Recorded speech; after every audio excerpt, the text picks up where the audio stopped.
Hello दोस्तों, आधार study में एक बार फिर आप सभी का हार्दिक स्वागत है। दोस्तों, रीट और सीटेट 2020 को लेकर अपन शिक्षा मनोविज्ञान का अध्ययन कर रहे थे। शिक्षा मनोविज्ञान में जो पिछला वीडियो अपन ने डाला था, पिछला वीडियो था अधिगम स्थानांतरण के प्रकार। अधिगम स्थानांतरण के प्रकारों में मैंने आपको 3 प्रकार के अधिगम स्थानांतरण बताए थे। कौन कौन से 3 प्रकार होते हैं? एक तो सकारात्मक स्थानांतरण, एक नकारात्मक स्थानांतरण और एक शून्य स्थानांतरण। ये अधिगम स्थानांतरण के 3 प्रकार थे और इन तीनों प्रकारों के बारे में पिछले वीडियो में अपन ने डिटेल चर्चा की थी। दोस्तों, अगर आपने पिछला वीडियो नहीं देखा है तो वो भी आप देख सकते हो, और अगर आप हमारे चैनल पर नए हो तो चैनल को सब्सक्राइब कर लीजिए। अगर वीडियो आपको पसंद आता है तो वीडियो को लाइक कीजिए और अपने दोस्तों में भी शेयर कीजिए। स्टार्ट करते हैं आज का वीडियो। अधिगम अंतरण और स्थानांतरण के सिद्धांत कि अधिगम अंतरण क्या होता है और अधिगम स्थानांतरण जो अपन ने पिछले वीडियो में चर्चा की थी उसके कौन कौन से सिद्धांत होते हैं, इनके बारे में आज अपन चर्चा करने वाले हैं। अधिगम अंतरण और अधिगम के सिद्धांत। सबसे पहले देखते हैं अधिगम अंतरण क्या होता है। अधिगम अंतरण कुछ दशाओं पर निर्भर करता है, अर्थात जब एक सीखा हुआ ज्ञान, एक विषय का सीखा हुआ ज्ञान, कोई भी अवधारणा हो, कोई भी सिद्धांत हो, कोई भी उसके बारे में जानकारी हो, वो एक विषय से दूसरे विषय में अगर अपन उसका सहसंबंध स्थापित करते हैं तो वो सहसंबंध कितना मजबूत होगा, कितना सुगम होगा, वो किन बातों पर निर्भर करता है, वो अधिगम अंतरण कहलाता है।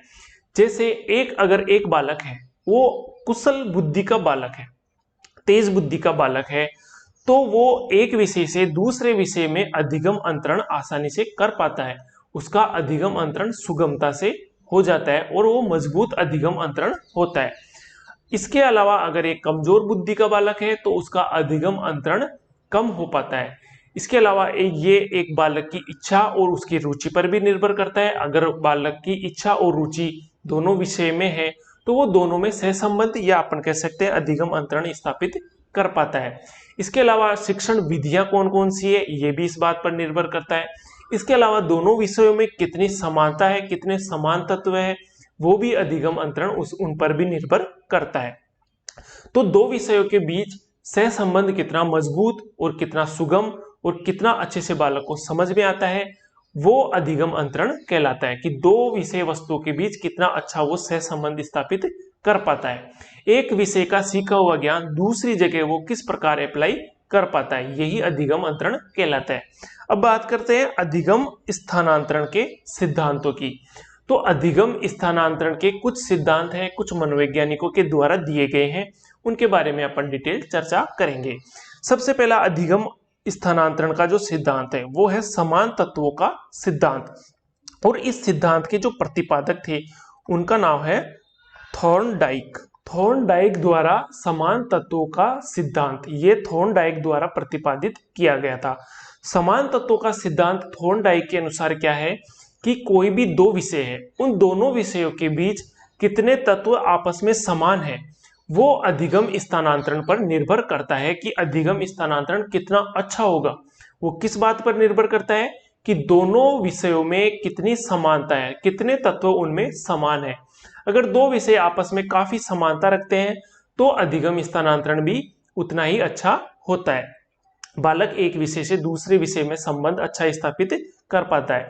इस संबंध में क्रो एंड क्रो ने एक बात कही है कि दो विषयों में जिस अनुपात में समानता होती है, दो विषयों में जो भी उसमें तत्व या सिद्धांत है, उन तत्वों और सिद्धांतों में दोनों विषयों में जितनी अधिक समानता होती है, जिस अनुपात में समानता होती है, अधिगम का स्थानांतरण भी उसी अनुपात में होता है। ये कहा है क्रो एंड क्रो ने। और समान तत्वों का जो सिद्धांत है वो प्रतिपादित करने वाले थे थॉर्नडाइक। तो ये आपके एग्जाम में पूछा जा सकता है कि समान तत्वों का सिद्धांत किस मनोवैज्ञानिक द्वारा प्रतिपादित किया गया था। आंसर होगा थॉर्नडाइक। इसके अलावा बात करते हैं अगले सिद्धांत की, मानसिक शक्तियों का सिद्धांत। मानसिक शक्तियों का सिद्धांत ये काफी पुराना सिद्धांत है और इसका उपनाम है औपचारिक अनुशासन का सिद्धांत। इसको औपचारिक अनुशासन का सिद्धांत भी कहते हैं, याद रखना है। औपचारिक अनुशासन का सिद्धांत या मानसिक शक्तियों का सिद्धांत, दोनों एक ही सिद्धांत है। इस सिद्धांत के अनुसार अगर बालक निरंतर अभ्यास के माध्यम से तर्क, चिंतन, मनन इत्यादि करता है तो वो दो विषयों के बीच संबंध स्थापित कर पाता है। इस सिद्धांत के अनुसार बालक को काफी मानसिक शक्तियों का प्रयोग करना होता है। मानसिक शक्तियां कौन सी होती है? जैसे तर्क हो गया, चिंतन हो गया, ध्यान हो गया, मनन हो गया। इन सब का प्रयोग करते हुए वो दो विषयों के बीच संबंध स्थापित कर लेता है, तो वो मानसिक शक्तियों का सिद्धांत कहलाता है। और ये सब कब संभव हो पाता है? जब बालक अत्यधिक अभ्यास के माध्यम से इनका प्रयोग करता है। तो मानसिक शक्तियों का सिद्धांत काफी पुराना सिद्धांत है और औपचारिक अनुशासन का सिद्धांत भी इसको बोला जाता है। इसके बाद बात करते हैं अगले सिद्धांत की, द्वितत्व का सिद्धांत।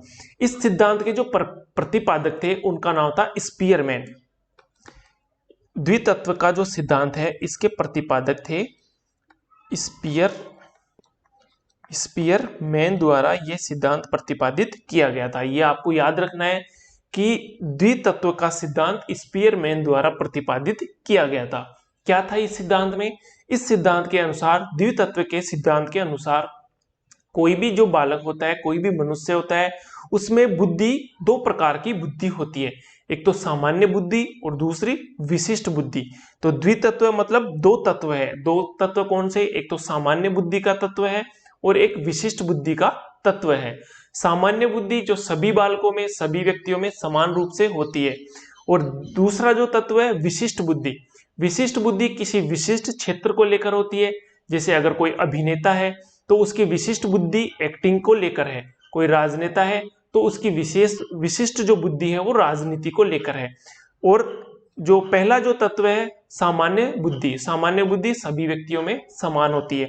तो ये स्पीयरमैन का द्वितत्व का सिद्धांत कहलाता है कि अगर व्यक्ति को अधिगम का स्थानांतरण करना होता है तो वो सामान्य बुद्धि और विशिष्ट बुद्धि का प्रयोग करता है। इसके बाद बात करते हैं सामान्यीकरण का सिद्धांत। सामान्यीकरण का सिद्धांत है जो इसके प्रतिपादक थे C.H. जूड। सामान्यीकरण का सिद्धांत इसके प्रतिपादक थे C.H. जूड के द्वारा सामान्यीकरण का सिद्धांत प्रतिपादित किया गया था। सामान्यीकरण का सिद्धांत क्या कहता है?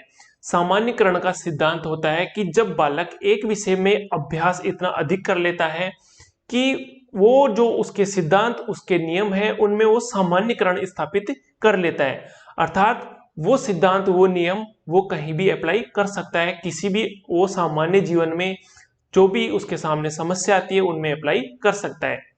एक उदाहरण के माध्यम से अगर आपको मैं समझाऊं तो जैसे मान लो अगर एक साइंस का स्टूडेंट है, वो बल के नियम सीख लेता है कि बल किस प्रकार कार्य करता है, बल का तनाव क्या होता है, बल में कौन कौन से प्रकार होते हैं और बल किस प्रकार कार्य करता है। तो अगर ये सब नियम वो सीख कर उनमें सामान्यीकरण स्थापित कर लेता है, उसको अच्छे से उनका ज्ञान हो जाता है, तो वो इन नियमों का अपने दैनिक जीवन में उपयोग करना सीख जाता है। कैसे करता है? जैसे मान लो अगर उसको कोई ऐसी चीज बनानी हो, जैसे मैं उदाहरण के तौर पर बताऊं कि बल का नियम तनाव पर कार्य करता है। उसमें जैसे मान लो अगर उसको एक धनुष बनाना है, धनुष में जो वो प्रत्यंचा होती है वो तनाव पर कार्य करती है। तो वो तनाव को किस प्रकार, उस सीखे हुए नियम को उस धनुष पर किस प्रकार वो प्रयोग करता है, वो कितना उसका उसमें तनाव होना चाहिए, कितनी वो खिंची हुई रस्सी होनी चाहिए, इन सब सिद्धांतों का प्रयोग वो वहां करता है। तो सामान्यीकरण का मतलब हो गया वो सीखा हुआ ज्ञान वो अपने दैनिक जीवन में कहीं भी उपयोग कर सकता है। तो वो सामान्यीकरण का सिद्धांत कहलाता है। अपना जो अधिगम, अपना जो सीखा हुआ ज्ञान है वो इतना सामान्यीकरण कर लिया उसने कि वो कहीं भी उसको अप्लाई कर सकता है। तो ये सामान्यीकरण का सिद्धांत कहलाता है, जिसके प्रतिपादक C.H. जूड थे।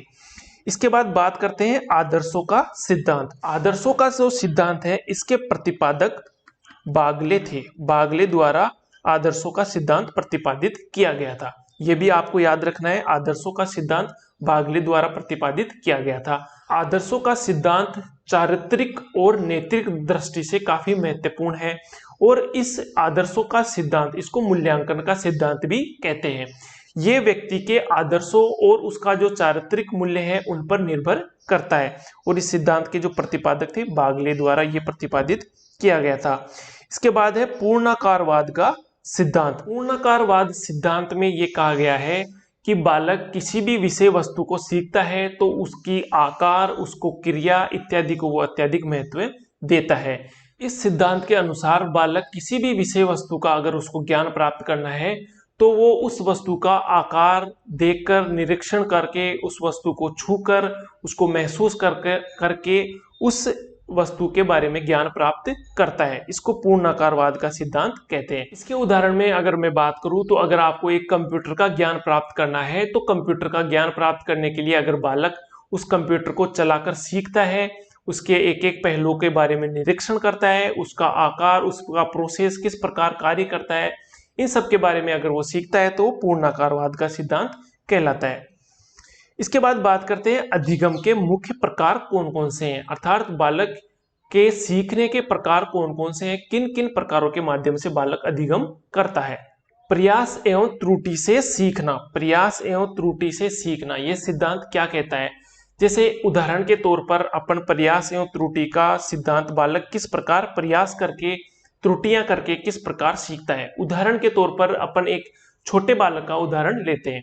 एक छोटा बालक जब चलना सीखता है, जब वो चलना प्रारंभ ही करता है, तब वो चलने के लिए काफी प्रयास करता है और किन्हीं कारणों की वजह से वो बार बार गिर जाता है, उसको चलना अच्छे से आता नहीं है, लेकिन वो बार बार प्रयास करता रहता है, गिरता है, फिर खड़ा होता है, फिर चलता है और धीरे धीरे वो प्रयास के माध्यम से चलना सीख जाता है और फिर चलता ही नहीं, फिर दौड़ना भी वो सीख जाता है।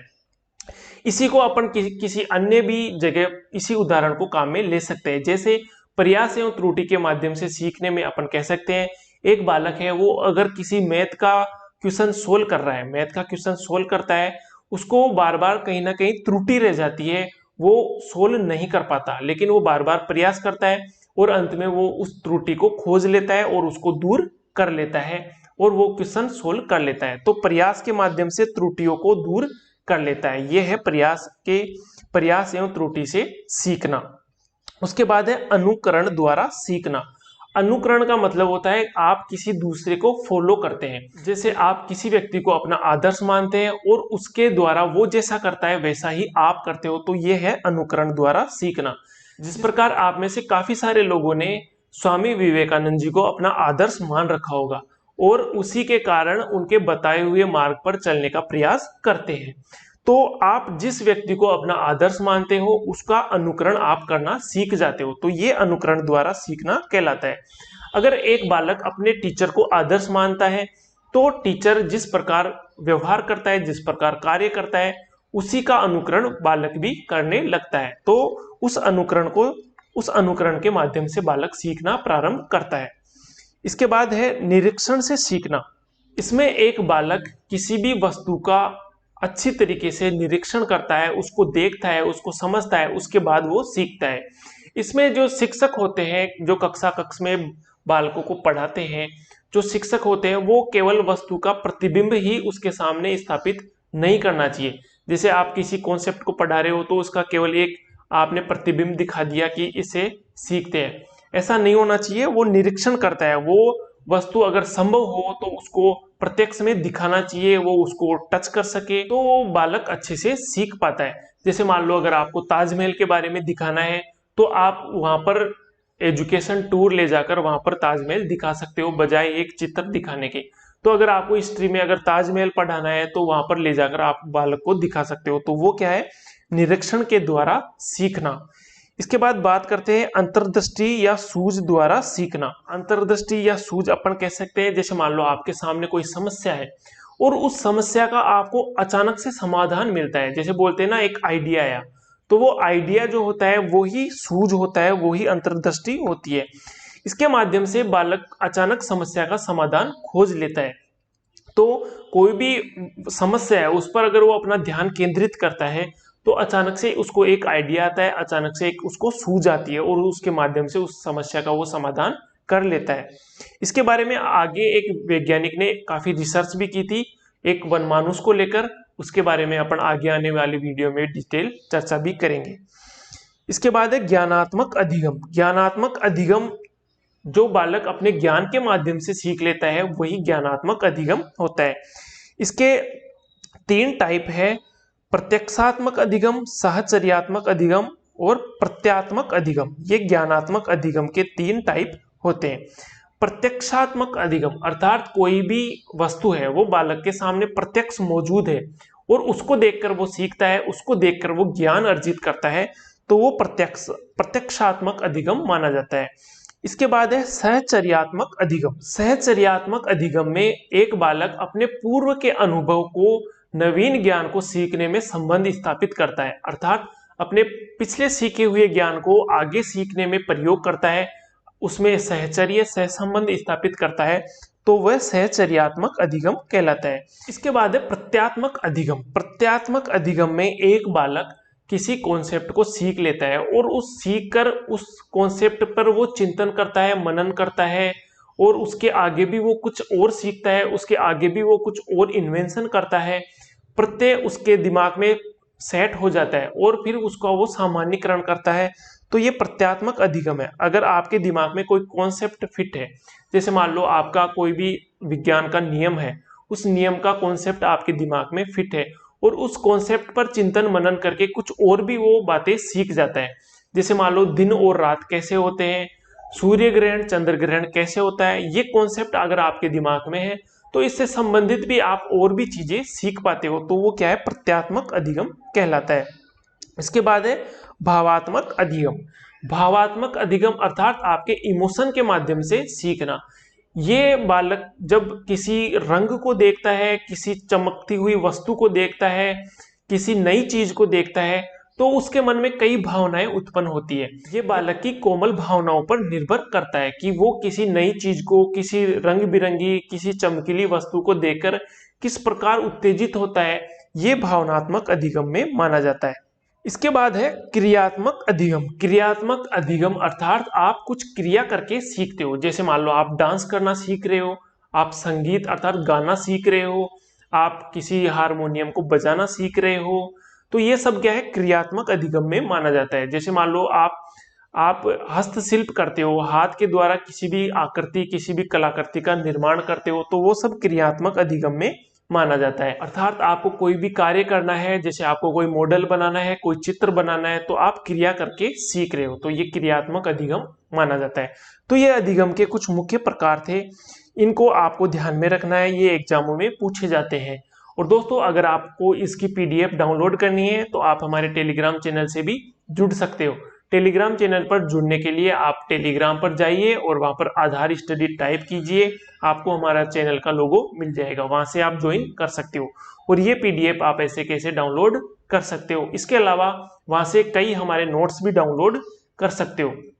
अगर वहां से आप नहीं जाते हो तो वीडियो के डिस्क्रिप्शन में आपको टेलीग्राम का लिंक मिल जाएगा, वहां से भी आप ओपन कर सकते हो। तो दोस्तों आज की वीडियो में बस इतना ही, मिलते हैं नेक्स्ट वीडियो में। अगर वीडियो आपको पसंद आया तो वीडियो को लाइक कीजिए, अपने दोस्तों में भी शेयर कीजिए और दोस्तों कंटिन्यू अपनी स्टडी को बनाए रखिए। मिलते हैं नेक्स्ट वीडियो में, धन्यवाद।